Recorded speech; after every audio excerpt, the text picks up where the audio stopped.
ನಮಸ್ಕಾರ. 2026ನೇ ಇಸವಿಯಲ್ಲಿ ಈ ರಾಶಿ ನಕ್ಷತ್ರದವರಿಗೆ ಸರ್ಕಾರಿ ಉದ್ಯೋಗ ಸಿಕ್ಕೇ ಸಿಗುತ್ತೆ.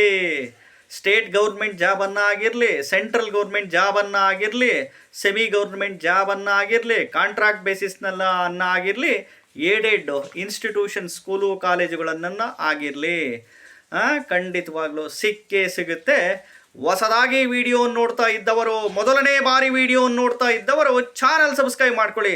ನೋಡ್ರಿ, ಧನಸ್ಸು ರಾಶಿ ಪೂರ್ವಾಷಾಢ ನಕ್ಷತ್ರ, ಮೇಷರಾಶಿ ಅಶ್ವಿನಿ ನಕ್ಷತ್ರ, ಸಿಂಹ ರಾಶಿ ಮಗ ನಕ್ಷತ್ರ, ಕನ್ಯಾ ರಾಶಿ ಉತ್ತರ ನಕ್ಷತ್ರ, ಕಟಕ ರಾಶಿ ಪುನರ್ವಸು ನಕ್ಷತ್ರ, ವೃಷಭ ರಾಶಿ ರೋಹಿಣಿ ನಕ್ಷತ್ರ, ಮೀನ ರಾಶಿ ರೇವತಿ ನಕ್ಷತ್ರ, ಕುಂಭರಾಶಿ ಶತಭಿಷ ಪೂರ್ವಭಾದ್ರ ನಕ್ಷತ್ರ, ಮಕರ ರಾಶಿ ಶ್ರವಣ ಉತ್ತರಾಷಾಢ, ವೃಶ್ಚಿಕ ರಾಶಿ ಅನುರಾಧ ಜ್ಯೇಷ್ಠ ವಿಶಾಖ ನಕ್ಷತ್ರದವರಿಗೆ ಖಂಡಿತವಾಗ್ಲೂ ಟ್ರೈ ಮಾಡಿ. 2026ನೇ ಇಸವಿಯಲ್ಲಿ ಸರ್ಕಾರಿ ಉದ್ಯೋಗ ಸಿಕ್ಕೇ ಸಿಗುತ್ತೆ.